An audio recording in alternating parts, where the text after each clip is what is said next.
Good morning, everyone, and you are so welcome here to Helsinki to the event of Circular Economy, Good for Climate, Good for Business.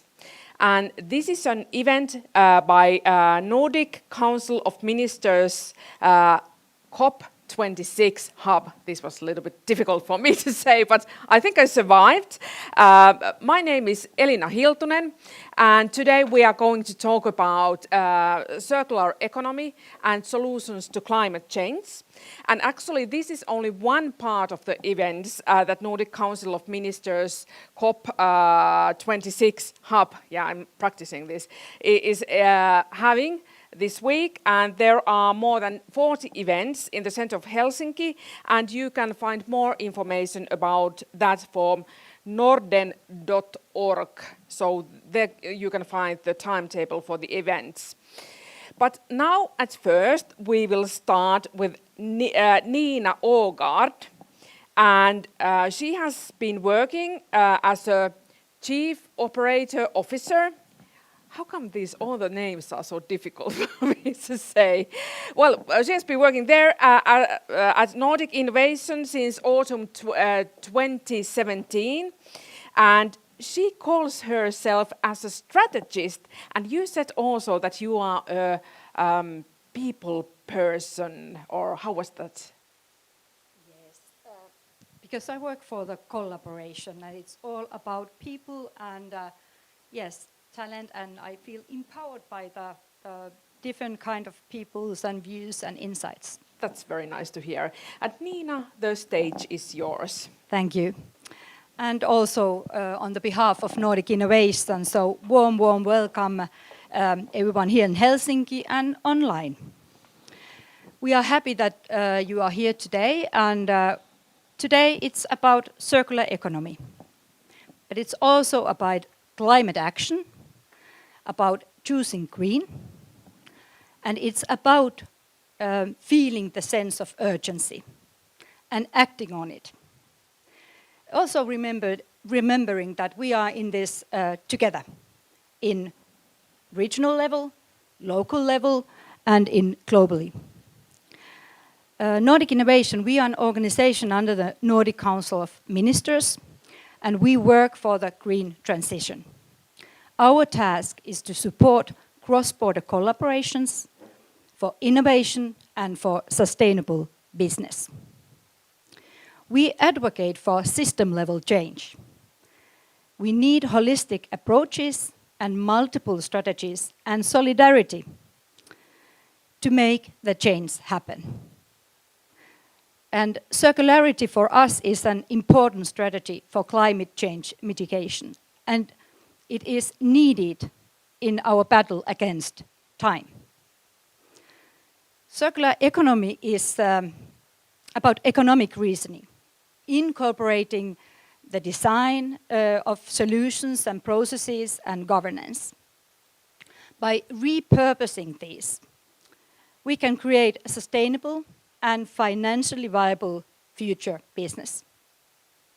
It demands systemic work involving an engagement, not only in the one company, but actually the whole value chain of the company. And one example how to be concrete on that. We have worked together with Sitra and Accenture for the Nordic Economy Playbook. And actually I would like to invite Jyri to tell more about the playbook. Please. So you have your mic on. Yeah. Okay, great. So good morning. It's a pleasure to be here. Jyri Arponen from Sitra, and actually right now I'm responsible of a project with the innovation ecosystems, and it's about data, and we try to change the way companies are using data and also sharing that. And why is it very important also within this circular economy? The crucial is information. Whatever you do within this circularity, you have to validate that. And to do that, you have to know what you are doing. Are you mitigating Are you doing better? Are you using less energy? Are you using less material? And so on. But the other thing is that the circular economy has been there for forever, because it was invented by the God or the nature itself, meaning that if Mother Nature would design a process, it wouldn't create waste. And that has been there already since the beginning of the Earth. And actually the industries have been implementing the principles of circularity for 100 years, more than that. And it's the basic, for example, for the pulp and paper industry, chemical industry. It's about closing the loops. But it has usually been upstream operations. And it has been behind the closed doors, meaning within the companies, within the processes. And once it's opened, once this is the issue of the whole world, and also consumers, you start to talk about as an economy. I used to run in Sitra also industrial symbiosis program, and actually for the process industries. And it was usually about using the side stream and also using the waste as much as possible, and not producing waste at all. So it was about resource efficiency together with other companies. But we realized that we have to go beyond that, and we have to do more. It's not just the processes, and it's not just about recycling and closing the loops. You shouldn't have to close the loops, because you shouldn't produce anything that is you don't need. So it's actually about retaining value. People tend to forget that. It's much better to use this phone for 10 or 100 years than produce a new one and put this into the recycling. So that's the sort of thinking behind that. It's better to upcycle. For example, what we with the forest industry, the question is when we start to upcycle the woods instead of processing pulp. So it's a key question, the value that you create, and the value is also new revenue possibilities, and it's about the and it's not only savings. So usually it has been like the driver for sustainability for the company. It has been mitigating the risks and maybe getting new revenue streams, and also the third one is also the savings that you get. But the one new one is the biggest one actually is the brand value. You have to have purpose for your company. And there you come again, how you validate what you are doing and claiming to do. You cannot do greenwash anymore. So, and with the technology and data, it's possible for you to bring out the new business models as well. So you have to change your business model, not just doing better, not just implementing ISO 14000 or something like that. You have to start to think, how do we do business? And the first step is to start to change your business models.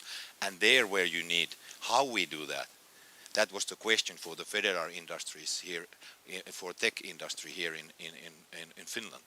And 2017 we started to create together with them and Actions, Anna Törnevald and her teams, this playbook with the companies together, because we didn't know actually the outcome, what it will be. So we have these 5 business models, and actually many of those are already like standard operation procedure in the industry. But the new ones are such that you, instead of selling goods, you sell services, and that comes with these new technologies and data usage. And the creation of value together with your customers, so you get customer centricity there as well. And how you start to do this process, it's all in the playbook, which you can download from the website of Nordic Innovation. You start to look for your inefficiencies, you start to look for your pain points in your value chain, how you treat your client. And I always say that, hey, let's start with the stupidities. Why are the lights on there and air conditioned and nobody's there in the room? Why is this waste here and the pile is getting bigger? What is wrong with our processing? That sort of visible things on a daily basis, like low-hanging fruits. But the ultimate goal is to change the way you are doing the whole business in your company. So the first step usually is very typical that everybody is doing something. The next step is that you start to change your business model, and the third step is that this is in your operational model. So it's everything what you do in the company. You start to figure out, are we doing right things? Is it socially, economically, and environmentally sustainable? And once you hear the presentation of Satu Kaivonen from Konecranes, this is exactly what they've been doing. We've been doing this together for many years already, and it's amazing also this evaluation what has happened, or evolution that has happened. And one good example is actually Valtra tractors. That used to be a fantastic case, the gearbox that is remanufactured. But now they changed the whole business for the farmers. It's about intelligent farming. And the tractor is actually the device to do that, enabling that sustainable farming. How much you use fertilizer, what is there in the field, how you drive the engine, whatever you do there, and you are connected to everything, not only your tractor, but the farmers, the land, the weather, everything is possible for you. So, and that changed the whole thing. And that's the idea of this all. And once those who produce the engines or products owns that, the whole life cycle, it usually happens that also they are mitigating also the CO2 emissions, because it's much lower, and the usage of energy is lower because they optimize the use of that tractor. And with the help of the playbook, you can start to do this, all this, starting to evaluate what is wrong with our value chain, where are these new opportunities, and then you start to figure out, address which business model is addressing these inefficiencies or new possibilities, and then you start to look for which technologies are helping us. Do we have that capability inside our company or not?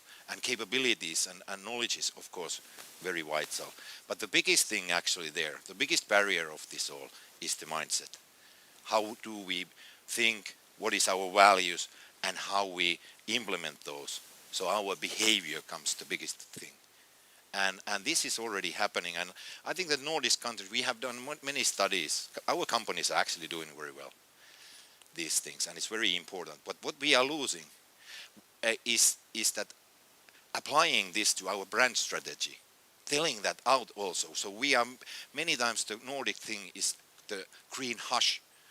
So we keep our mouth shut because we think that everybody's doing that, and that's not important for us. But already when we saw 2015, like Michelin and Caterpillar and these big companies, they made it big that this is a huge thing for us. And everybody started to think that they are the forerunners in the world. But actually we have very good Nordic cases. And actually they are much farther than many of these companies. So we have to keep loud, or be loud also.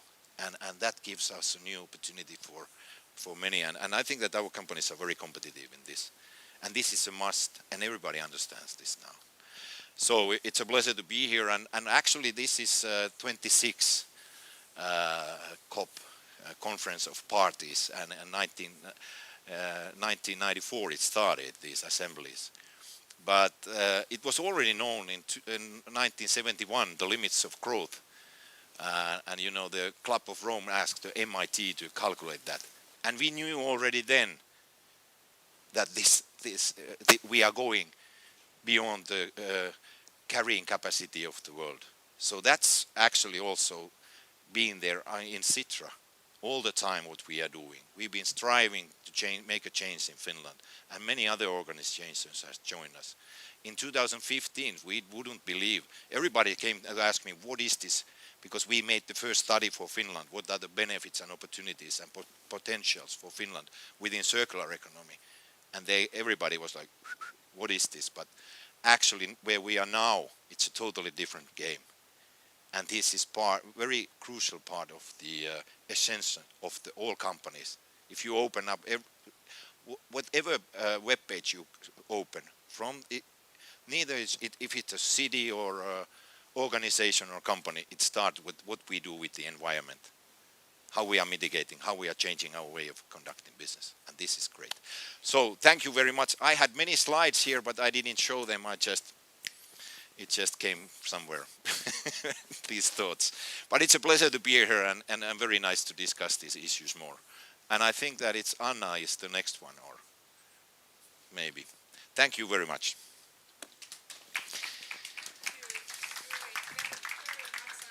Shall I? Stay here because we have the panel discussion here the next, and we want you to stay here. Don't go anywhere. and just one thing I have to say, you come from Sitra. Yes. I have to say that I'm a big fan of Sitra because Nice to hear. you're doing so excellent work on circular economy, but also you are doing very good work on forest science. And as a futurist, I'm quite interested about that too. And you are the Futures Office, I would say, in Finland.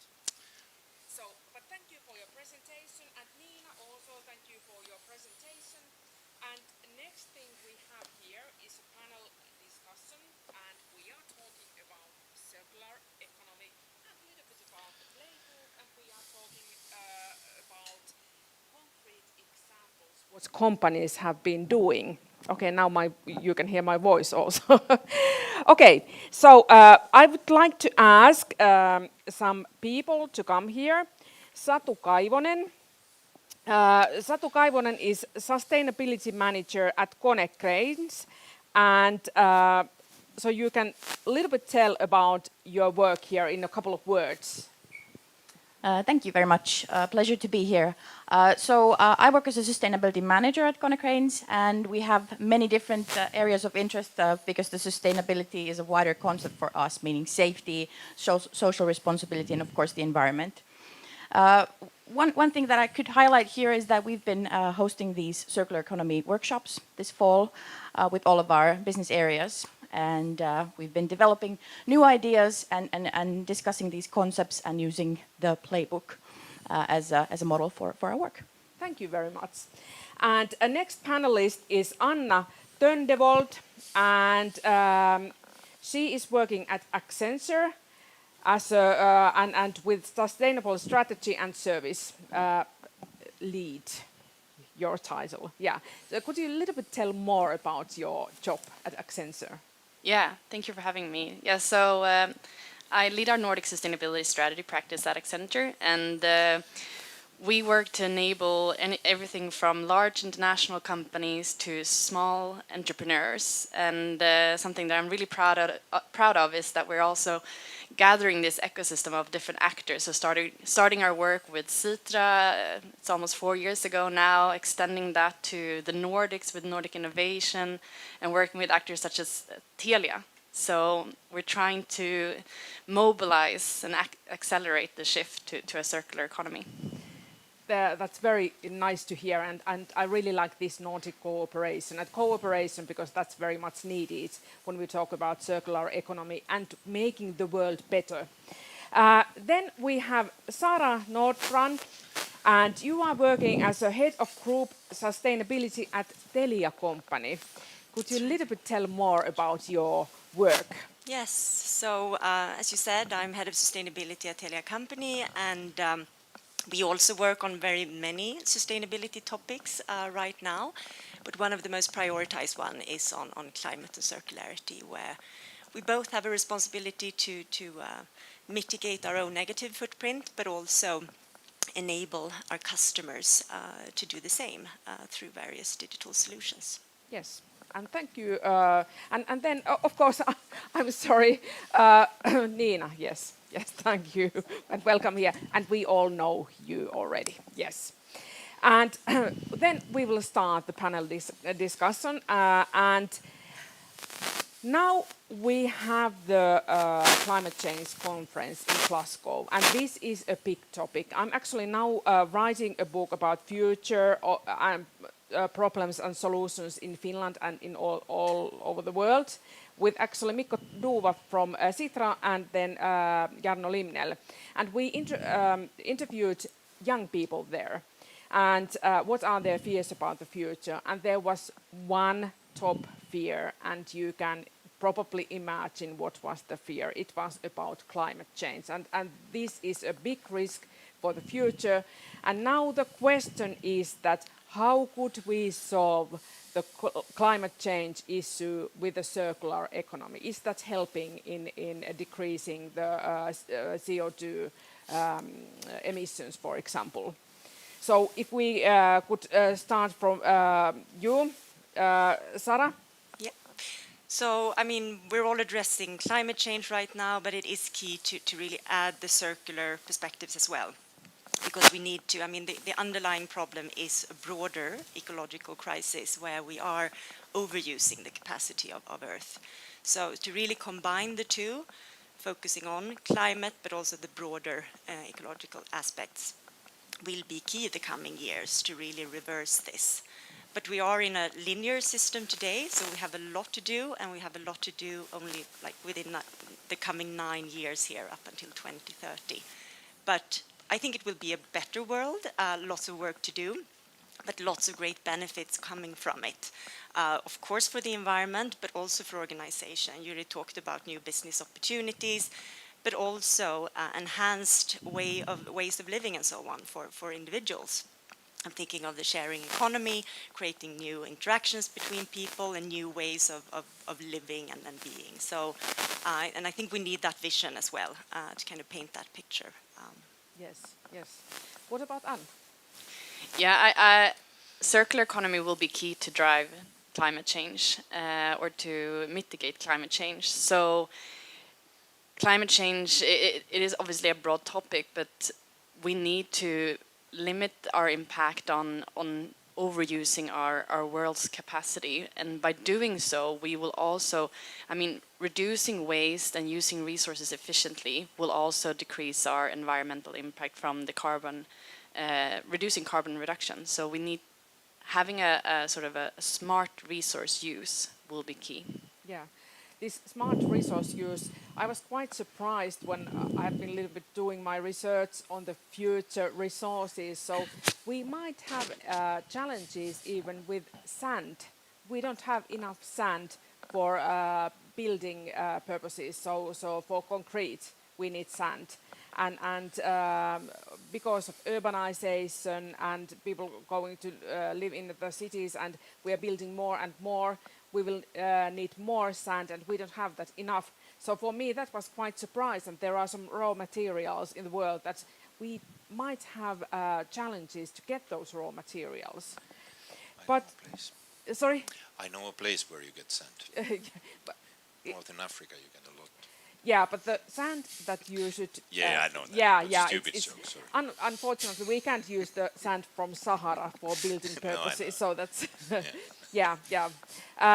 What about Satu? So, do you think that circular economy could be one of the solutions for climate change challenges, and how could it be used for that? Most definitely. So we've also, like Telia, been very much looking into our own emissions and the value chain emissions, looking at our scope 1, 2, and 3, mostly the scope 3 this year, and seeing that even though we would use all the tools in the pack at this moment with the compensation and doing everything we can in our processes to limit the emissions, optimizing every part that we can, we still are not able to reach the targets that we've set without circularity. So we definitely need that to help us reach these targets, and definitely the targets set by COP26. Yes. One question is that actually, how do you measure the CO2 emissions? I think that's quite difficult. How do you do that? You have some model to do that, obviously, in Conference. Yeah. We use the general methodology and use emission factors for that, and the GHG protocol most in the background, but using these emission factors and searching for the right and the most current emission factors, and also engaging with our value chain and with our customers and with product suppliers to get that information, to really get the most current information and get the most best estimate of the CO2 emissions in all stages that we impact. Yes.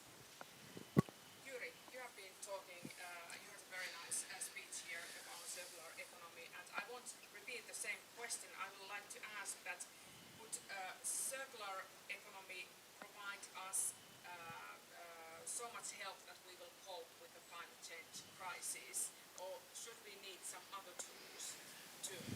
Yeah, I think the biggest one is to change. Look at the mirror every morning and think what you can change. That's the biggest one, and I because that's sort of thinking of, do we have the circular economy or not? It's already here.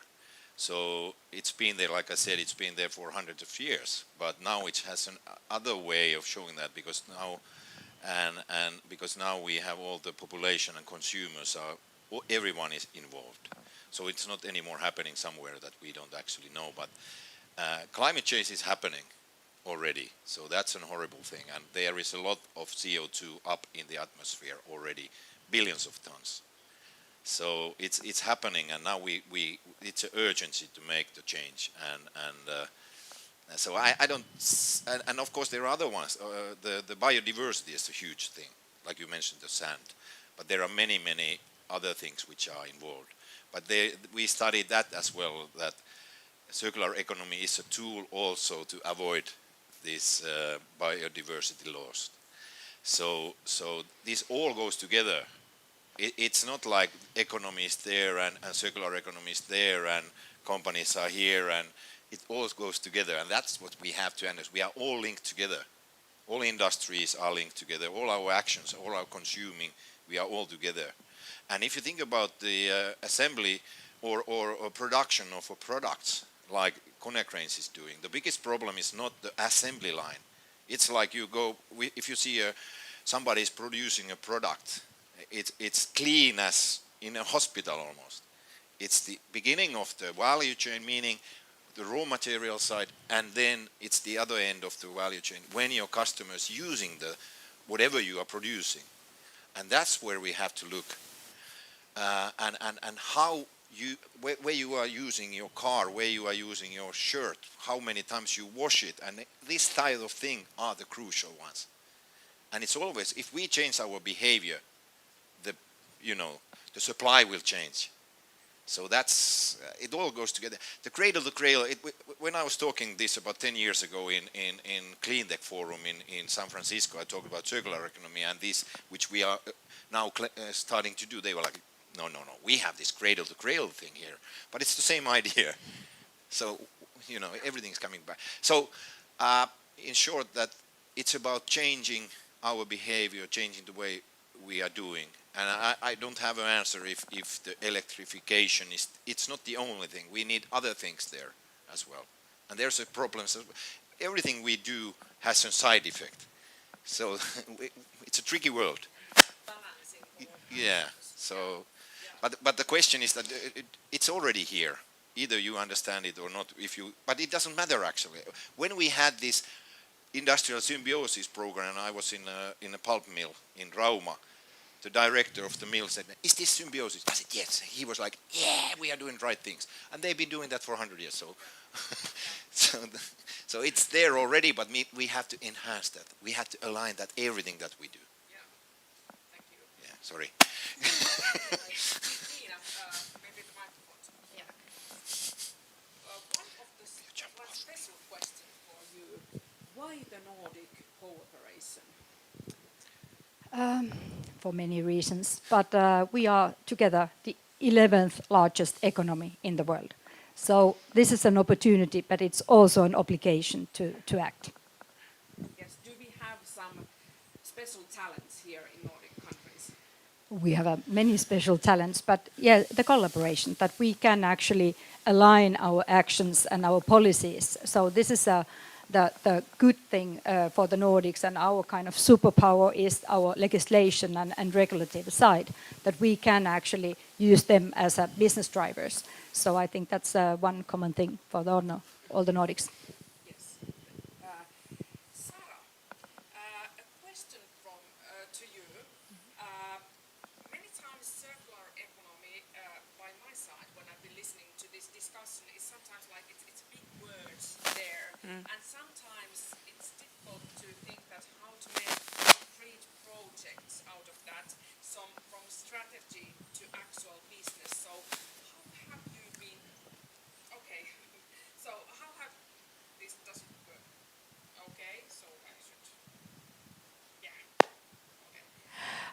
So how is that happening in your organization? So how are you doing these concrete projects on the circular economy? So we started by mapping our biggest waste pools, but also looking at it from a wasted resource perspective. So it is about using natural resources in a smarter way. So waste, but also can you use energy more efficiently and so on. So we started by doing that mapping to really identify the areas where we can make the biggest difference. And then quite often you see in the beginning that there are some low-hanging fruits, and then you have the bigger challenges. This is not an area where you can act alone. You need to start, you need to get your processes in place, you need to educate employees so that you start having a circular lens on what you do. But then you need collaboration as well in your business ecosystem, and then really define your own role. And to connect back to what Nina said, I think we talk a lot about the circular economy, but there are also various definitions. And I think few countries know exactly where they are today.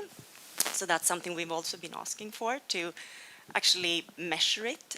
Some countries have done that. I've seen figures about the world economy being 9% circular, and then there are a few other figures for some countries. But I think we need to know that. Where are we? And where do we need to be 5 years from now, 10 years from now, to really get that collaboration to become more efficient and more focused? We have that on the climate side. We know we're measuring a lot. We know exactly where we are and where we need to be.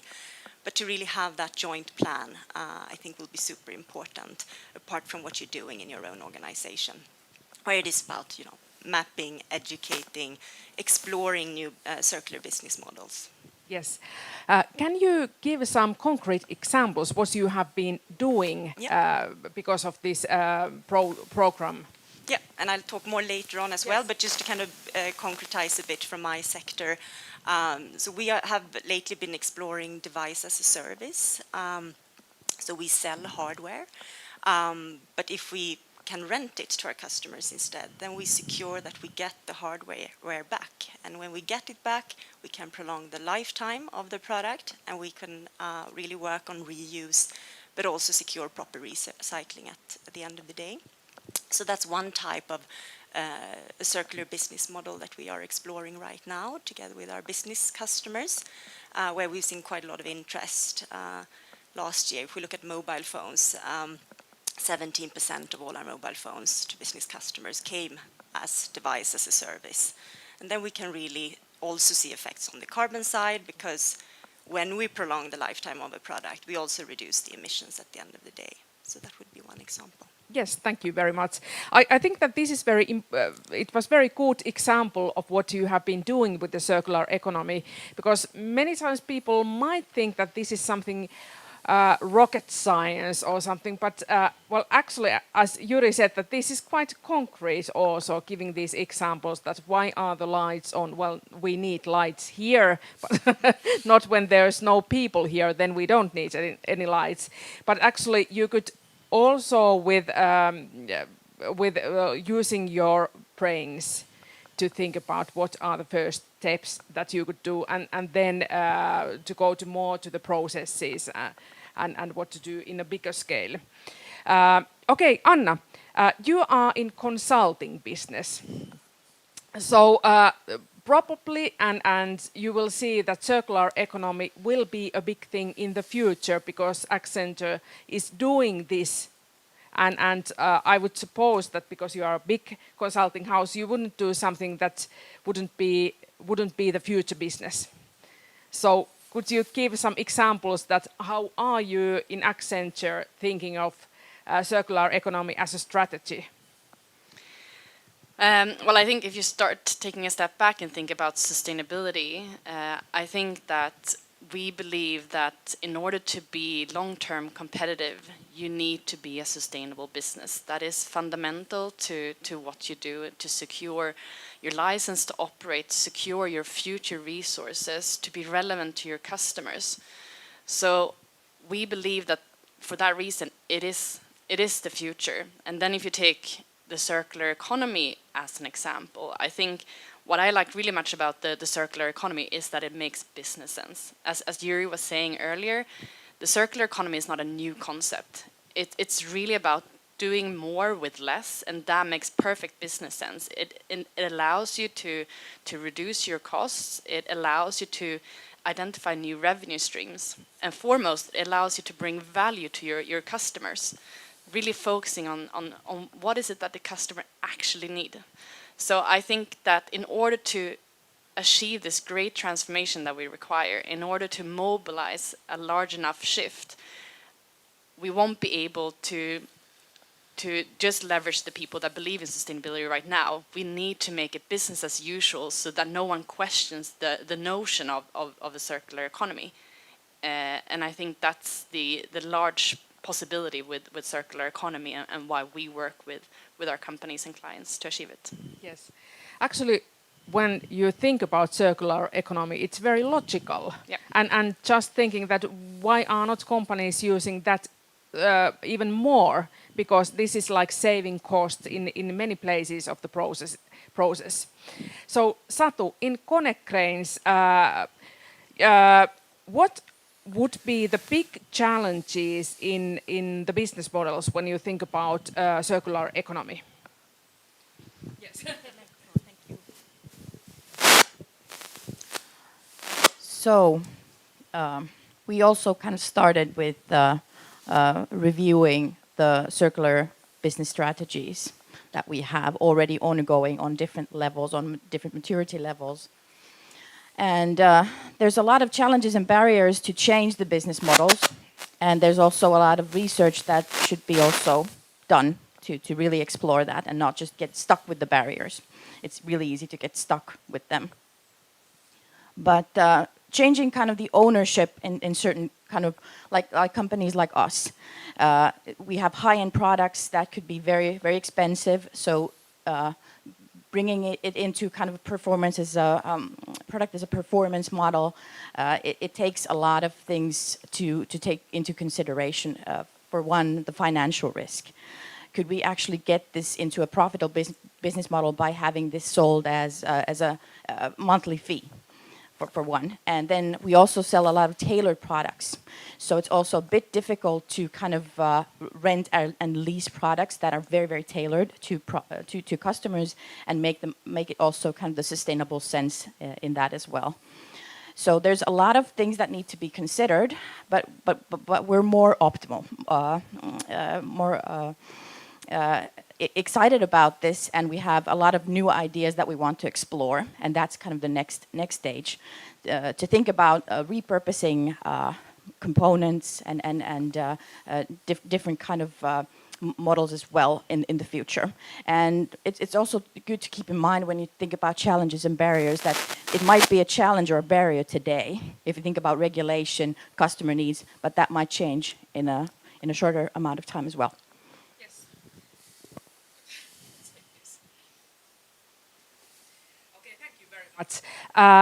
Actually, I was stuck with the word barriers, and this is quite interesting question, that what are the barriers? This is something that I'm going to ask from Yuri, that what are the barriers in the organizations to use circular economy models?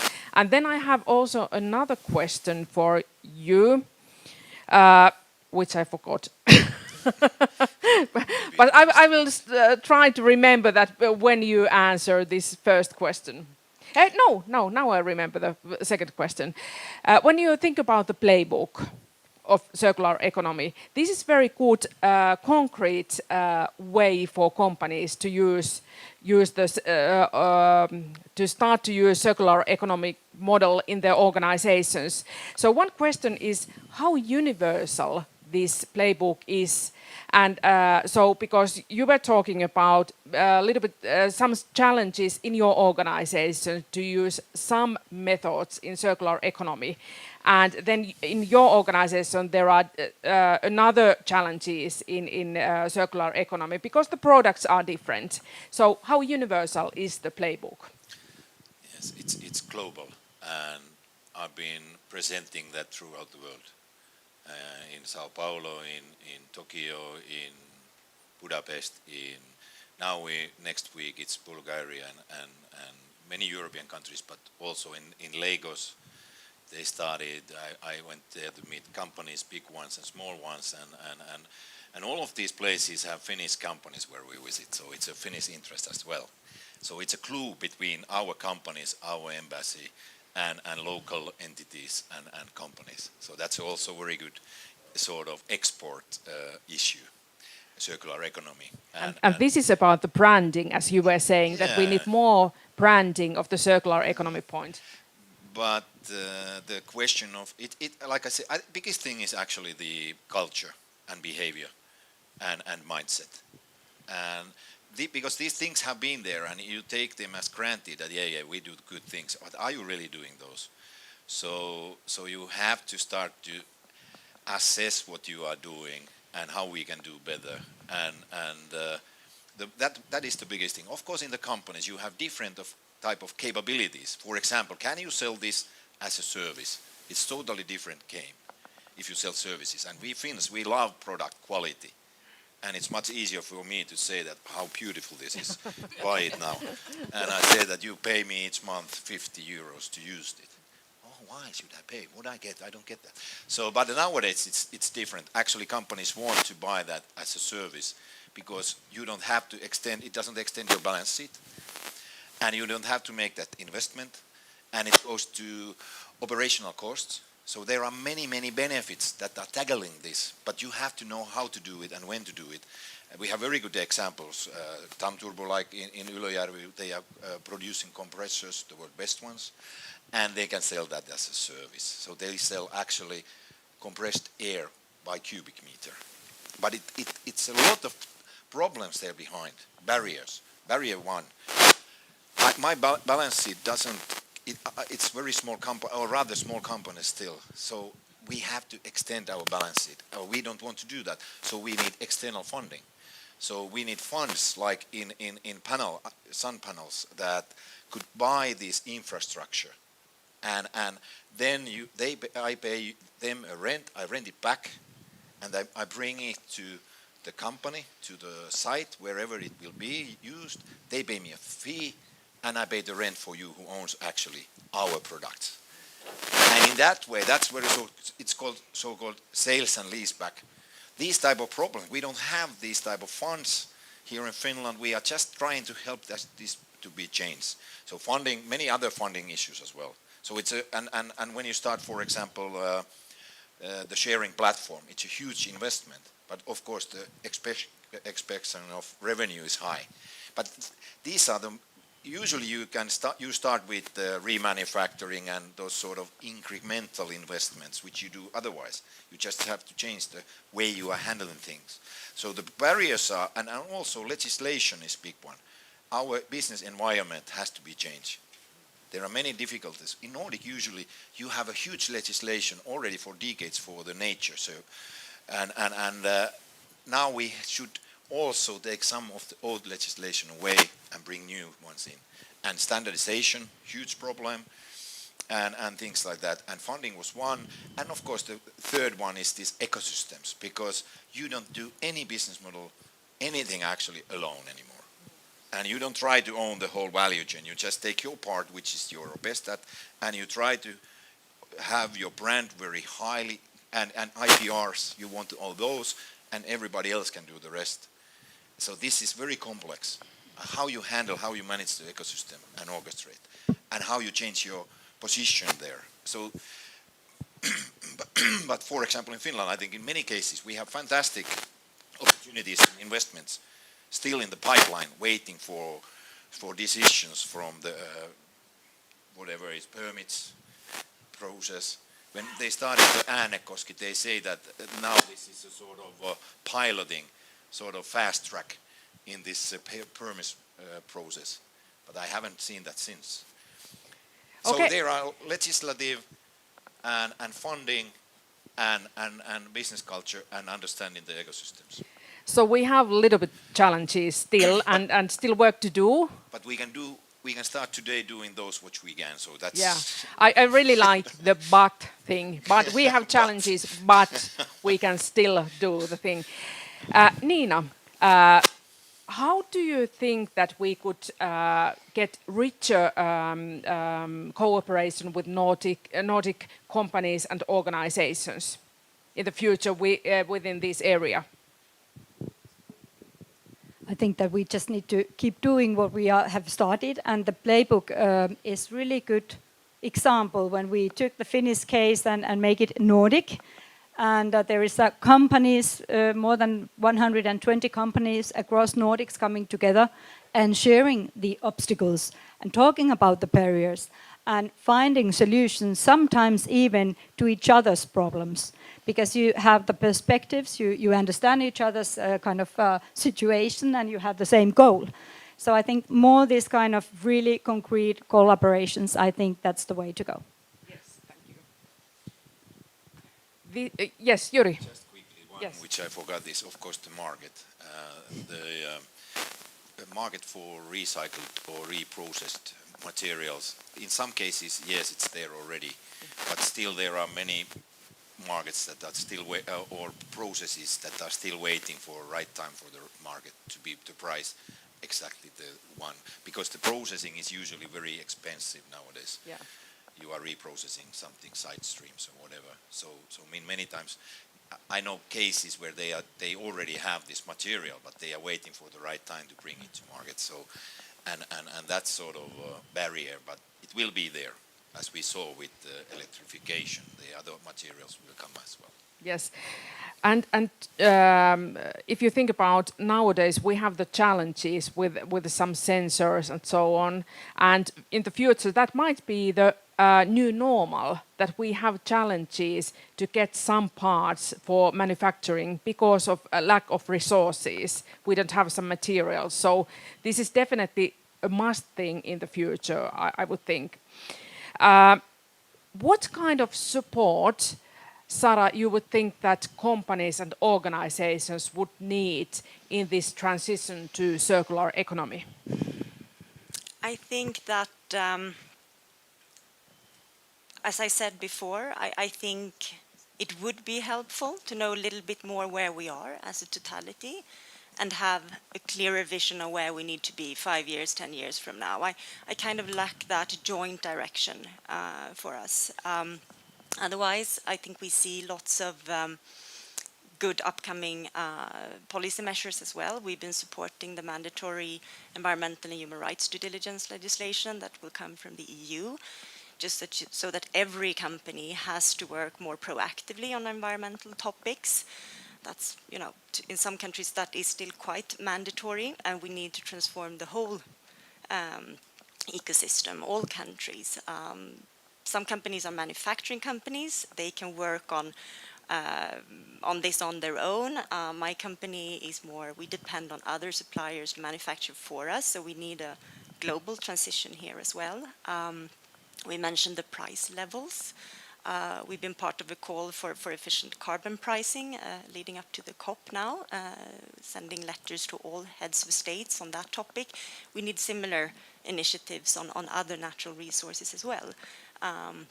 Today, virgin materials are cheaper than recycled materials quite often. So there are price mechanisms here that need to be aligned for certain barriers to be reduced. So a joint vision and time plan and understanding where we are so that we can better collaborate and really define the different roles in the ecosystems, but also these kind of pricing mechanisms so that we really drive in this direction. Yes. Okay. What about Anna? What do you think that organizations would need in these transitions? What kind of help?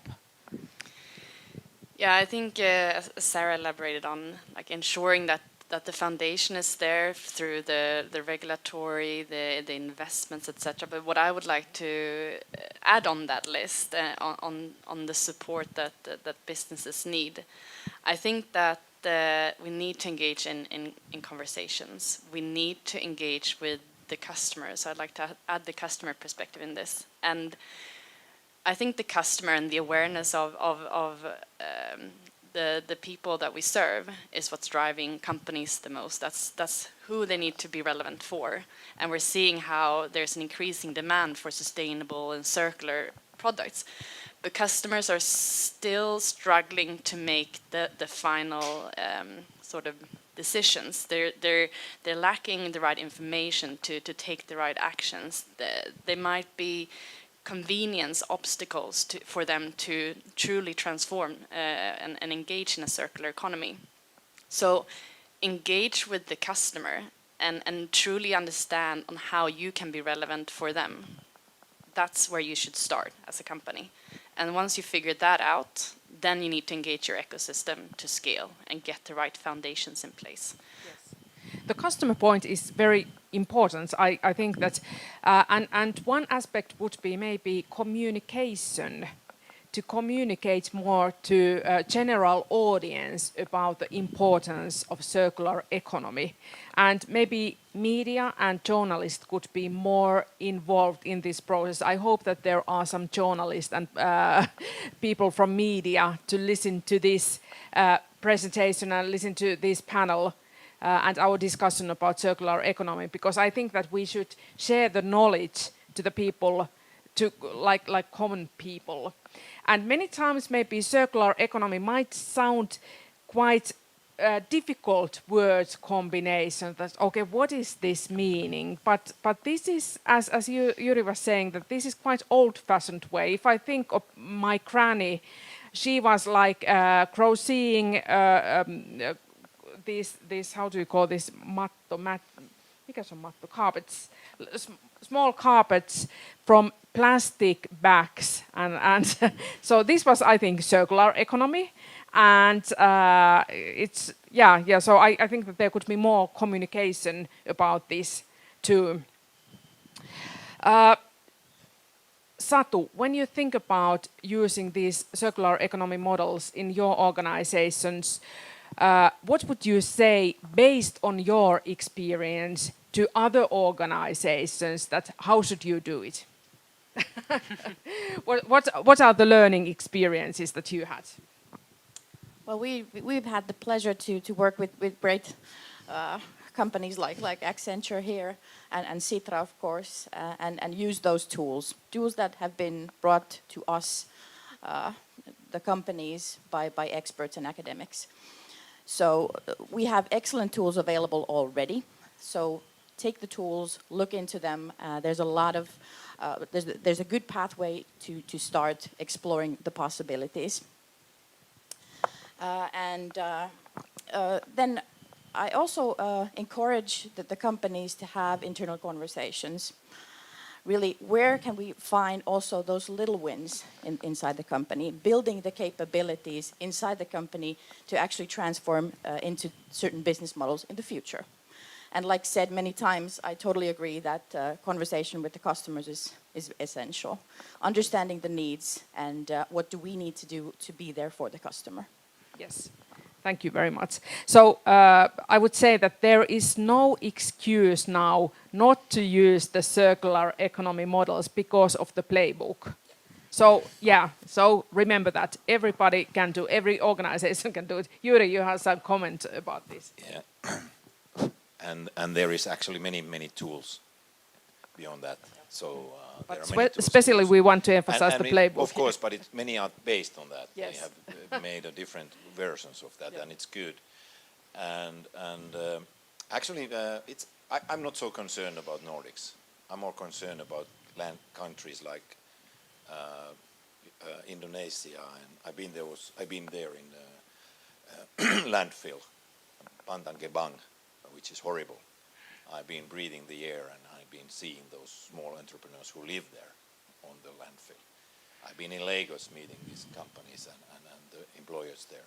I've seen the waste. There's a company, they produce 300 million plastic bags annually. And when you are standing there by the river in Lagos, it's horrible. So I'm very concerned that we have to make actions also in other countries, not just here. And that way also invest other countries which are in huge need, urgent need of help in this. In that way we also can bring our companies there. And that's something that we have to change also in our innovation system. And I think it's crucial. We had a car rental company here. It was called, I can't remember, but now the guy got, he got very how would I say that nicely? But he didn't like the way the communities and cities were doing business with him, so he took his business to Nairobi. and now he's electrifying by himself the Nairobi traffic. And there is no system for us to help like in our system. Now he has 60 electric vehicles there, and part of the transportation system will be built on his idea there. So this type of actions we need as well. Because when we started, first we did this assessment in Finland that what are the benefits and potentials for Finland for each sector. But then we started the roadmap, and there were like 22,000 people in Finland doing that. And now every village is a circular economy village and city and community. So I don't think that we have a lot of information. Now we have to decide to use that information and start to make change. So that is not lack of information. You cannot avoid opening the page if somebody is reading newspaper, they're watching a laptop or whatever device. It starts with sustainability, it starts with biodiversity, it starts with the circular economy. So that I don't think that maybe we got too much information sometimes. And the one thing is also that the term in Finland, I think circular economy is actually rather good. But in Finland we have kiertotalous, and in Finnish it's very close to recycling. And that was a pity, because when we started this and started to figure out what would be the right name for Finland, there were already studies made in universities and they took the term kiertotalous. And that was a mistake. Because people, now we have it already because we are recycling. But that's a good start. But that's a start. Yeah. And you mentioned the words and the Yes. meaning of the terms, so it's crucial as well. Okay, thank you. Nina, last question is this comes from actually Yuri. So Yuri was saying that we have quite well the things here in Nordic countries, but in some countries, in developing countries, they have really big challenges. So the question is, how could Nordic countries help the developing countries in circular economy? Actually, I go back to what I said about us being the 11th largest economy, and that it's an obligation. So I think that we need to think solidarity. We need to think the world when we do the solutions and when we make choices in the Nordic region, and take our learnings and scale them up in those countries that are in need of our knowledge and competencies, but in a dialogue, because we must also kind of the challenges here in the Nordics and our solutions here might not always be implementable in those target countries or other countries. So having these global dialogues and kind of sensing the urgency, but also the solidarity that this is our world. So together. Yes, thank you. Hey, thank you for all you panelists. And now next thing that we will have is a presentation by Sara and Anna. So you will stay here. The other panelists can leave now. So thank you. And you are talking about driving circularity at scale, key insights from the joint publication, The Shift, the role of telcos in the circular economy, with the focus value of circularity to Telia and role of ecosystem. Was it right? Yes. Yes. Okay, right. thank you. The stage is yours. Thank you. And let's see if we have some slides to show here as well. Yes. So as we've said many times now, we have an ongoing ecological crisis. The reason for that is that we are overusing the resources of the planet. We live as if we had 1.7 planets, and of course that's completely unsustainable. We are outside of the planetary boundaries that the researchers have defined for us as safe for humanity. So that's the urgency of the situation. And that was also the reason why my company started to look further into what can we actually do in practice.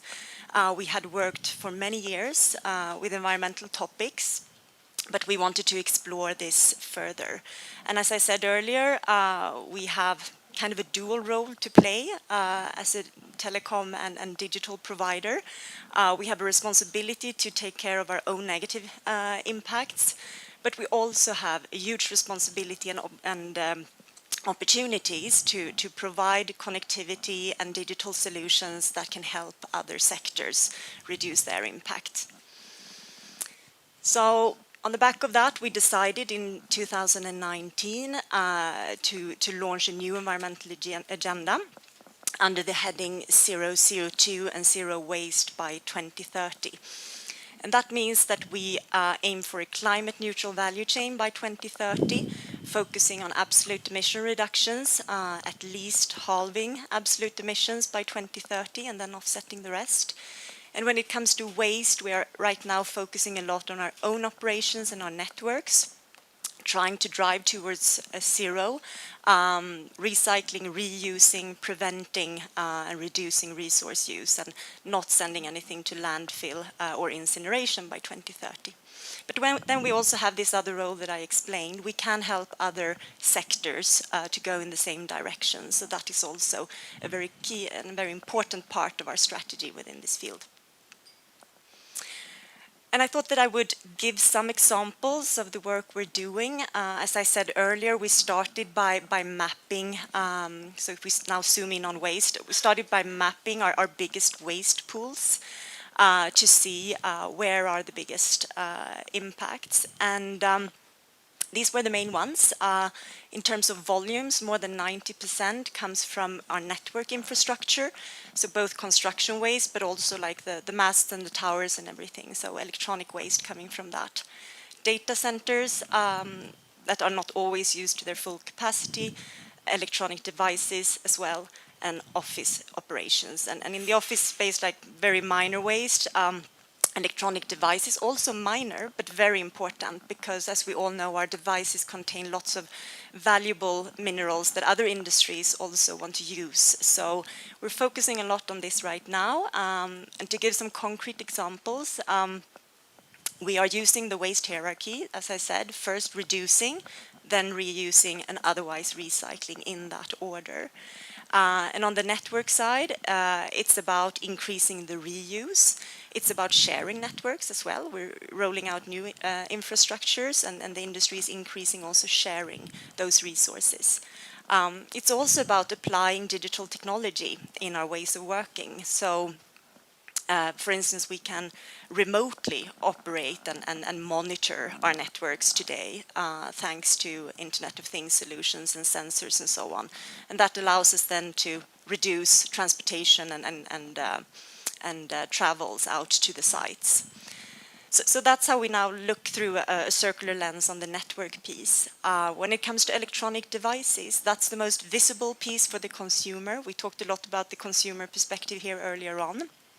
And there we are scaling circular business models right now. We aim to significantly scale pre-owned phones, so reused phones to consumers, but also to cell phones as device as a service. And both those models helps us to try to prolong the lifetime of the actual product. And that's really key in the circular economy. So if we look at pre-owned phones, still small numbers, but we see a growing interest on the consumer side. And we're also really trying to package it in a very nice way. I know other industries use words like pre-owned and so on. I think we need this positive connotation to really drive reuse also within our industry. Device as a service, as I said, business customers are quite interested. 17% of them, of all sales to business customers, comes from device as a service. We do the same with routers so that we get the products back, we reuse them, and otherwise secure proper recycling. Earlier on this year, we also launched something called eco-rating of mobile phones, where we rate how different manufacturers and different models have applied circular principles when they produce mobile phones. Again, an effort for us to try to guide consumers who wants to make an active choice. But as I said, now I think my slides disappeared here. Let's see if we can get them back. Yes, here we are. As I said earlier, the other side of our strategy is to enable our customers to move in the same direction, to provide reliable connectivity and also data-driven services that can help other industries. And to give a few examples, we're working a lot now on transports, buildings, to some extent utilities as well. If we look at transports, connected buses, connected transportation vehicle can both optimize logistics, optimize their driving. We have worked closely with the Nordic public transportation company Nobina, and just the eco-driving service that they can use have helped them reduce fuels by 15%. Smart buildings, it's a lot about optimizing energy use. We have big real estate companies who are applying this right now.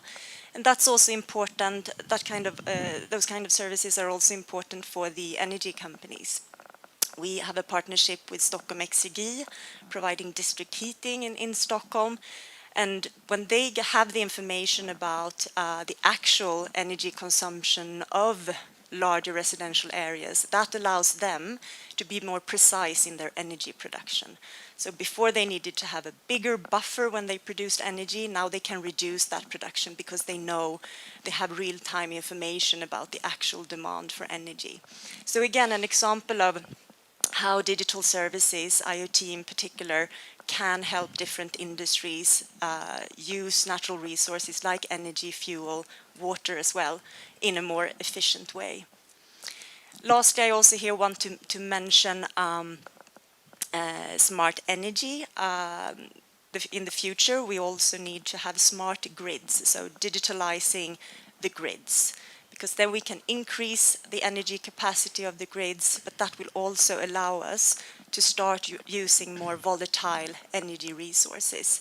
So there we worked with, for instance, Heimdal in Norway, where 5G technology helps them to really add more wind and solar energy into these new smart grids. So there are lots of opportunities. Maybe a last example that I want to highlight is related to a pilot that we've done quite recently on agriculture. We know that forestry and agriculture are other sectors that needs to transform and become more sustainable as well. Again, with 5G and also with drones, you can monitor the moisture of the soil. You can more quickly see if there are weeds popping up somewhere, and then you can direct your efforts into those areas rather than using pesticides all across and so on, or water too much, because you have the actual data about the conditions on the ground. So there are huge opportunities related to digitalization when it comes to tackling the climate crisis, but also moving in a more circular direction in our economies. And the starting point for this work, and I'm turning to Anna here, is work that we did together. With the help of Accenture, we did research to kind of map our opportunities. The report is called The Shift, the role of a telco in a circular economy. And that has really been like a good resource for us internally to start looking at this and to get this circular lens across our organization. And we decided to publish it so that also others can use it within our industry. Because as we've said many times here today, we need to collaborate. We are in a linear system, so we need to transform together. No one can do this alone. So by that, I hand over to Anna to talk a little bit more about this report. Perfect. And thank you for that. Yeah, so I think just to elaborate on all the discussions today, I think it's very clear that it's important for us to collaborate in this ecosystem. And I think that's the great thing about this report and the initiative by Telia to publish this report to truly clarify what the circular economy could mean for a telco. We've talked about a lot of different opportunities here today, and what I want to do now with my minutes here on the stage is to try to get a little bit more concrete on what does this mean for a telco, to inspire you and to share some key insights from the report. So, the entire foundation and the entire purpose of the report is to help telcos shift from the current way of running their business in a linear model, which is about take, make, and waste. We need to find solutions that can help a telco improve resource efficiency across the entire value chain and to minimize waste at every point and to maximize the use of products and resources over and over again. Because we're exploding the planetary boundaries. But I think also, as we mentioned throughout the day, is that this is an opportunity to address waste, but it is also critical to address climate change and address the telco sector's footprint. Addressing CO2 emissions through renewable energy and energy efficiency will only get you to a certain degree, but we need the circular economy to really get to that net zero target. We need to lower our resource consumption and as a key enabler also of CO2. And this has business benefits. So, what does the circular economy mean for a telco? So, circular economy solutions can be applied across the entire value chain for products and for services. So let's start at the very beginning. So the circular economy is about addressing how we design and how we leverage resources in our products. So how can we use circular inputs? This means direct and indirect resources. So applying this to a telco circumstance, this could, for example, mean that we use renewable energy in our operations. Then the second, and if we move more towards the use phase of resources, this is, we're not using resources to the fullest capacity. We're not using products to the fullest capacity. So can we apply sharing models to maximize the utilization? Can we use sharing models of infrastructure, or can telcos use digital technologies to enable sharing platforms? So thinking always in these business models as one way to address their own value chain, but also how to enable the ecosystem. Then we need to extend the use of products. Yuri was talking about that we should use a phone for 10 or even 100 years. So how can we avoid discarding a product when it gets outdated due to the fact that there are new technologies and they are partially broken? Can we extend the use through take-back system to repair and maintenance that product, or do a partial upgrade so that it becomes relevant even if there's newer upgrades on the market? And how can we make sure that we can recover resources at the end of life when we've used them to the fullest potential? So in the telco sector, this would mean both the infrastructure and the network material, but also the e-waste, which is a hazardous and important material. And the final model that I want to elaborate on is the product as a service, which I think is really exciting, because when you shift to a service model, this shifts the ownership from the consumer to the producer, which means that the producer is now responsible to achieve a circular economy across the use of a product. And so the incentives is then back at the company, and they can enable these different type of business models throughout the use.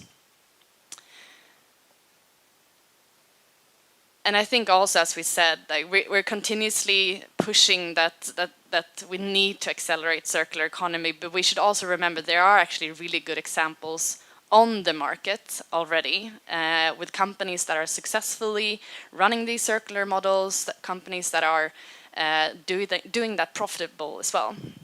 So just to mention a few, we have Telefonica, who's using eco-design to their routers, which means they're able to minimize material use, but also energy use. And then Telia, as Sara was also elaborating on, offering phone, tablets, computers to their B2B customers in order to maximize the reuse potential of their products. And Nokia, they apply circular business models to their network. So how can they make sure that now when the legacy networks are being replaced, how can we make sure that the materials are being reused, recycled, or even resold?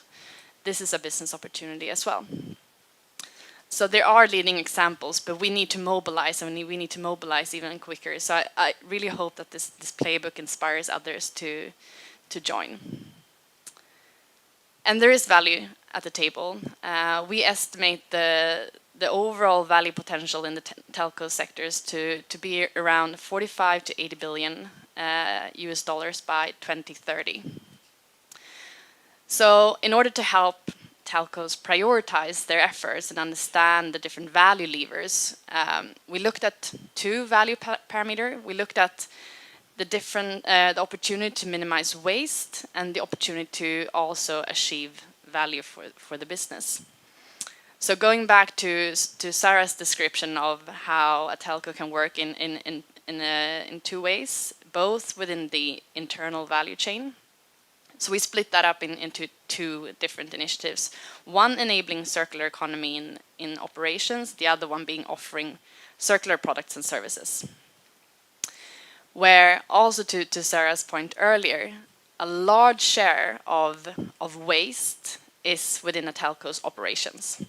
So in order to achieve a zero waste target, this is a major area of material waste, both in the network infrastructure, but also in the process of installation and etc. So in the operation is actually a very big potential then to address waste, but also a good value potential to resell that network infrastructure and to resell that hardware and to run your operations more efficiently. Then moving to offering circular products and services, although the share of waste in this area is less than 1% of a telco's total waste. This is really important to the customer, and this is also a key driver and a key enabler for circular economy. So although the impact of waste in this area is not as significant, the value potential and the awareness that you bring to your customer is key here. And then the third area of enabling a circular ecosystem through digitalization and through connectiveness. We had to look at this value potential from two angles, both internally for the telco, but then the value potential for the ecosystem as a whole. And there is value potential, obviously, for a telco to engage in the ecosystem due to the fact that you're extending your customer relationship, you're becoming more relevant as you provide these services. But the value potential for enabling those solutions to the ecosystem is beyond the value potential of a telco. In fact, by enabling the larger ecosystem, the telco sector could achieve a value of over 500 billion. So this is a large value for society and the environment as a whole, and similar to the waste minimization.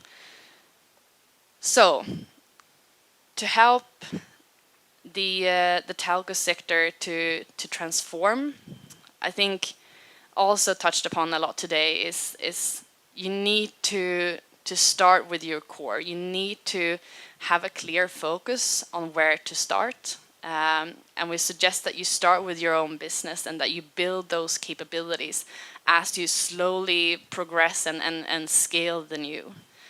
So this means that start by looking at your own operations. Start building your capabilities, start engaging with your suppliers, and start maximizing your impact in that area. But then continuously explore on how you can scale the new. So how you can engage in the ecosystem and how you can achieve that larger value potential. And I think this is key also to the circular economy because it can be overwhelming. There's a lot of different opportunities that you can achieve within a circular economy. So try to think big, but start small, then you scale fast when you figured out how you bring value to your customers and your ecosystem. And I think the good thing is that we're seeing now that the ecosystem is mobilizing. I think this is the purpose of COP26 is to unite all the actors that is required to make this shift.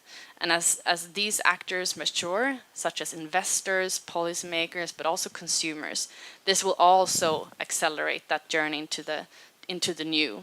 And we're seeing that there's that there's a clear drive for a circular and for a sustainable model for business. So I'll leave there, and maybe I'll hand over to Sarah for some final remarks on that. No, I think you summarized it really well, and just on the last point on the ecosystem and the different stakeholders, I think there is some kind of a perfect storm right now with many players moving in the same direction and wanting to do more. So yeah, fingers crossed for a good outcome during the COP, but also on the broader circular topics the coming years. Thank you, Sara, and thank you, Anna, very much for your interesting presentation. And now I understood that there is some questions in the audience. Am I right? There is a question, and okay, the microphone, yes.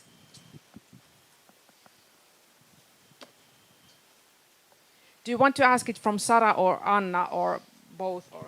Well, my question was actually like in the beginning for all of the panelists, but how are you guys working with like reducing consumption as well? Because circular economy is very good, but then it takes a lot of energy to transport, to recycle, to upcycle, and to bring it to the different customers. So how do you work with reducing the consumption as well? So just to give a few examples, I think I mentioned some of them earlier when it comes to our own operations, trying to do remote operations and so on to kind of work on the prevent and reduce piece. Otherwise, it's partly about also softwareization in our industry, so replacing that everyone has their servers and instead moving it to the cloud. But also, like, if we prolong the lifetime of certain products, you sell less new, right? So it's also linked to that piece, to kind of work on durability and work on extending the lifetime of a particular product as well. Maybe someone else would like to add from the panel as well. I'd like to ask you a question. You said that its most promising opportunities and potential is actually with the hardware and the infrastructure. So is it so that you own always those networks which you buy? I mean the links and the other ones. How is it? What's the potential? Is it potential? Do you mean that the whole value chain has potential, or what do you? Do you mean when I looked at the different waste? When you had the first point was the biggest, wasn't it? The infrastructure. So whose infrastructure? Is it the? How can you open that a bit more?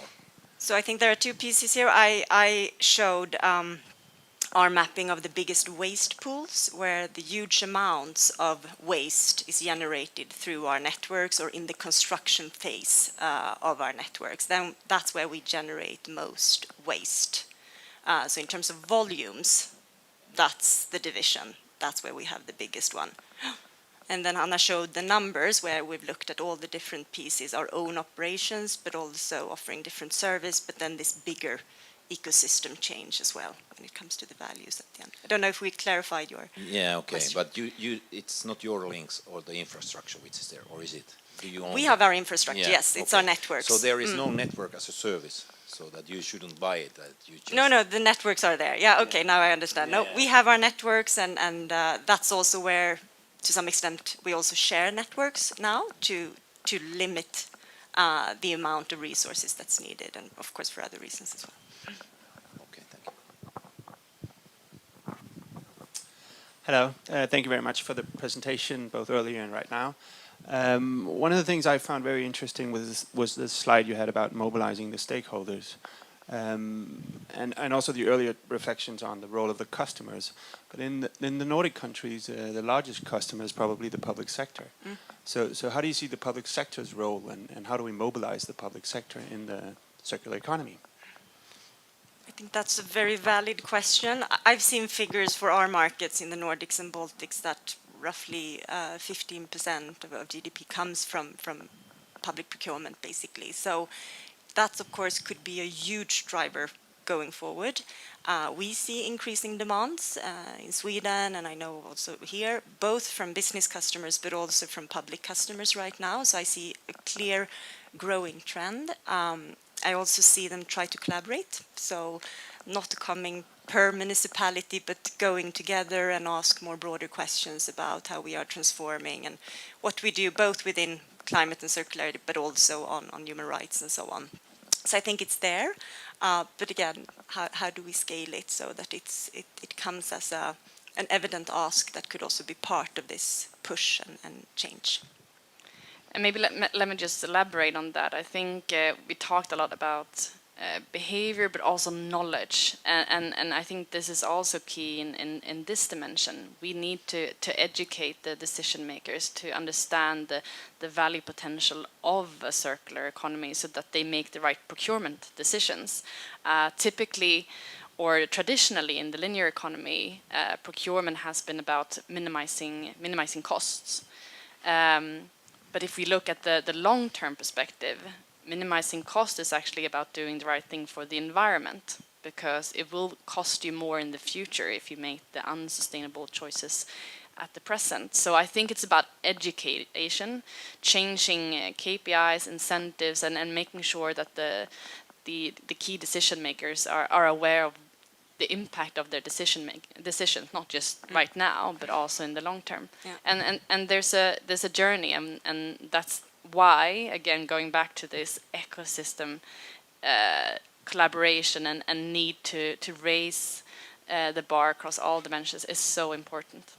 And I think there are some topics that are easier to ask about if you work with procurement either for a company or for a region or a city than the circular economy. So I think we need the competence to follow there as well, because those are detailed, nitty-gritty questions that you need to ask. So some competence there as well. Thank you very much, Sanna and Sara, and thank you very much, Anna. And now we are starting to have or coming to the end of this seminar, and I would like to little bit like wrap up this circular economy. And when we think about the future, circular economy is a must. It's not something that companies should think that should we do it or shouldn't we do it. It's something that every company should do it to have circular economy in the strategy. And another thing that Anna was emphasizing is the ecosystem. And you were saying that ecosystem. That is very important. So we have to do it together. And we have an advantage here in Nordic countries. We have the knowledge and we have, I think, the determination also to do the circular economy projects together, and so I think that's very valuable here, and we can help the other countries too.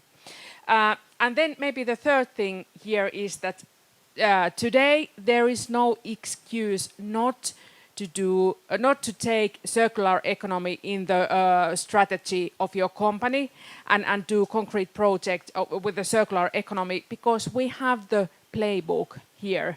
And every company could use the playbook to start to do the circular economy project, to start to take circular economy as a way to work in the organization, to make a better future for all of us. This is something that we really need.